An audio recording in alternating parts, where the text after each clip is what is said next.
Nagpakalat na naman po mga kababayan ng fake news. Yung mga DDS, bakit niya Mr. Maravillas, anong fake news yan? Nagpalabas kasi po ng memorandum, directive si Executive Secretary Lucas Bersamin na lahat ng mga presidential appointees po na nasa ilalim ng Presidential Communications Office dapat na mag-tender ng mag-submit ng kanilang courtesy resignations para mabigyan ng free hand yung bagong PCO Secretary si J. Ruiz na makapamili ng mga nararapat na kanyang kasama sa kanyang team sa Presidential Communications Office. Sabi ba naman ng mga DDS ngayon, binanatan po agad si Jose Castro. Kaapuin pala na kanya ni Jose Castro, pinaparesign.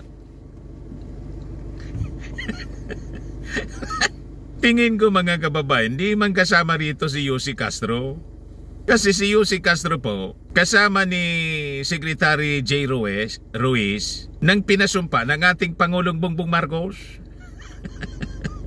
Magkasama po sila, sabay sila ng pinasumpa. So possibly mga kababayan, under presidential appointees, under the Presidential Communications Office. And this is normal mga kababayan. Nakakuha na naman po ng pang-intriga yung mga DDS vloggers.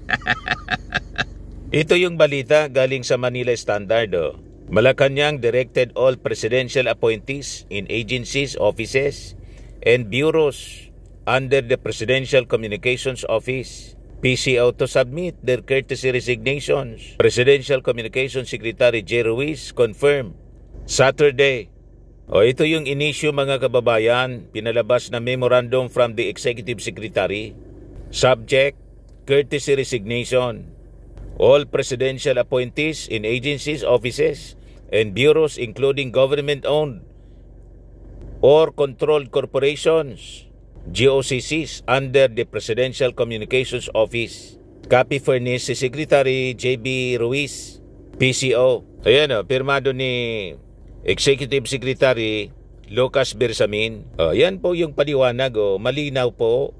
Ang date niya, February 23, 2025. In the exigency of service and in order to give the new PCO Secretary a free hand in performing his duties in functions, all incumbent presidential appointees in agencies, offices, and bureaus under the PCO are hereby directed to tender their unqualified courtesy resignation subject to the existing laws, rules, and regulations. The courtesy resignation shall be submitted to the PCO Secretary not later than February 28, 2025, kahapon, Friday. Ganon din po nang to make over yung bagong Secretary ng DOTR, si Secretary Vince. Ano yung apelyido nakalimutan ko. Mamaya i-check natin. Para mabigyan po ng free hand yung bagong secretary. Ganon talaga po. That's normal.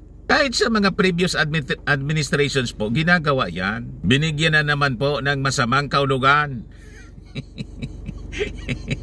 Talaga tong mga DDS vloggers mga kababayan, ang sasama ng mga sinasabi, ang mga iniisip, laging negatibo, nag-aanap ng butas. Gustong butasan mga kababayan yung ating mga officials sa Marcos administration. Yan ang sabi rito, the above directive shall apply to all presidential appointees in agencies, offices, bureaus under PCO whose appointments are not permanent pala, and be all presidential appointees in GOCCs attached to PCO whose appointments are in acting capacity, and as well as those who are in holdover status. Cleansing process pa. Baka kasi may mga natira pa na mga presidential appointees na mga tik-tik kasama pa sa team ni Sara.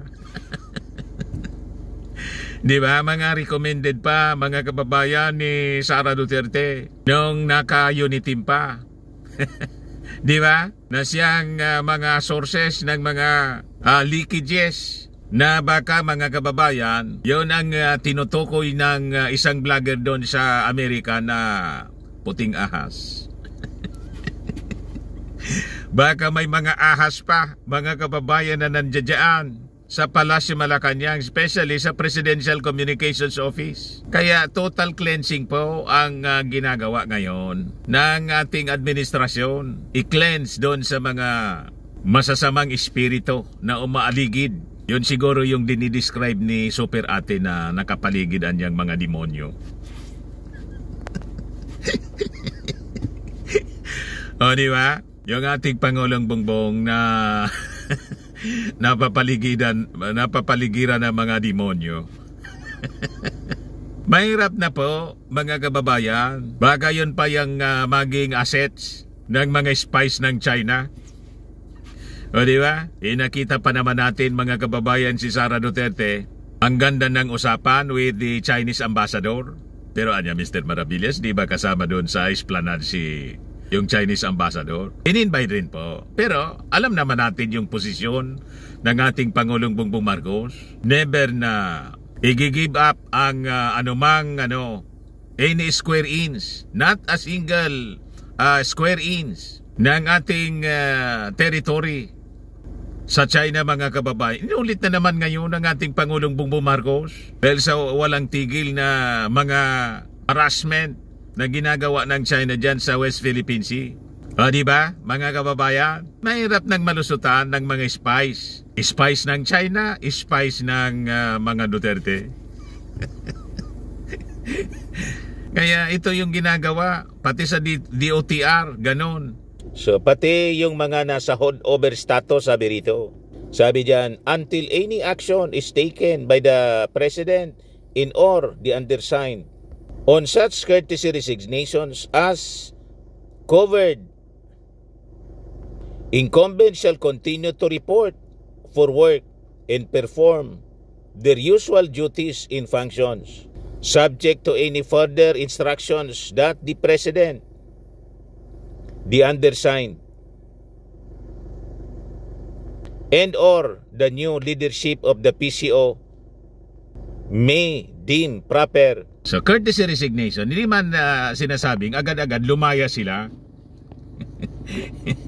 para mabigyan nga ng free hand ang bagong secretary, si Secretary Che Ruiz, kung sila i-recommend pa for rehiring o diretso na mga kababayan na tatanggapin yung kanilang courtesy resignation. Ganun po.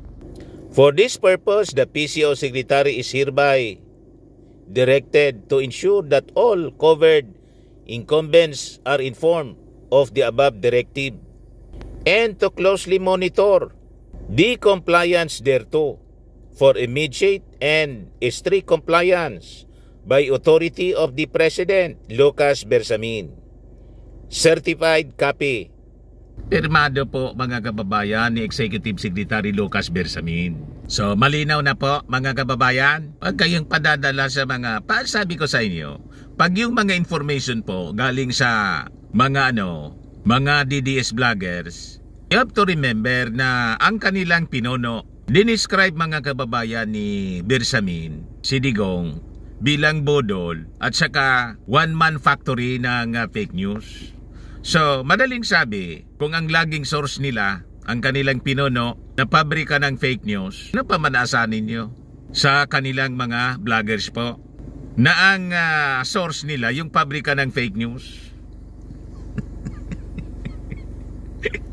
Tama ba? Pag naniwala pa kayo sa kwento ng mga DDS, ang ibig sabihin yan, sinadya na ninyo na magpaloko sa kanila.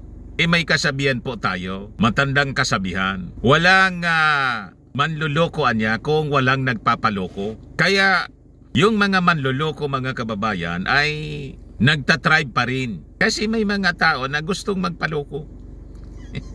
Hinayaan po ninyo na magpaloko kayo. Hindi na namin yan Hindi na namin saklaw. Willing victim kayo ng fake news. Pinaniwalaan ninyo yung kasinungalingan, ano pa man yung magagawa namin.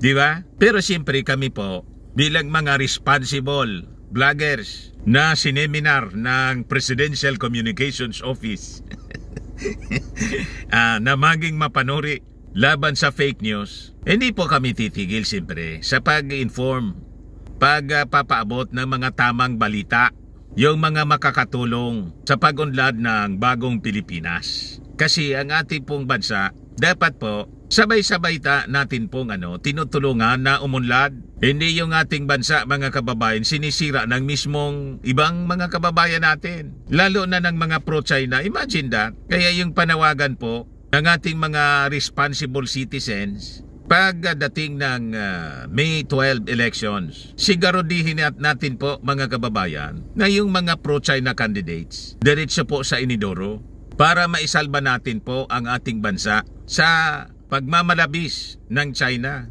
dito po sa West Philippine Sea. Kasi po, ang mangyari niyan, pabalik po tayo sa dilim. Kaya never po natin paintulutan na may manalong Team Lagim. Di ba? Doon tayo, mga kababayan, sa Team Liwanag, Team Philippines, hindi Team China, Team Lagim. Tama pa? Ayan man lang ang ating paglilinaw po. Short video natin ngayon. Ako po si Dante Maravillas. Bye-bye po, mga kababayan.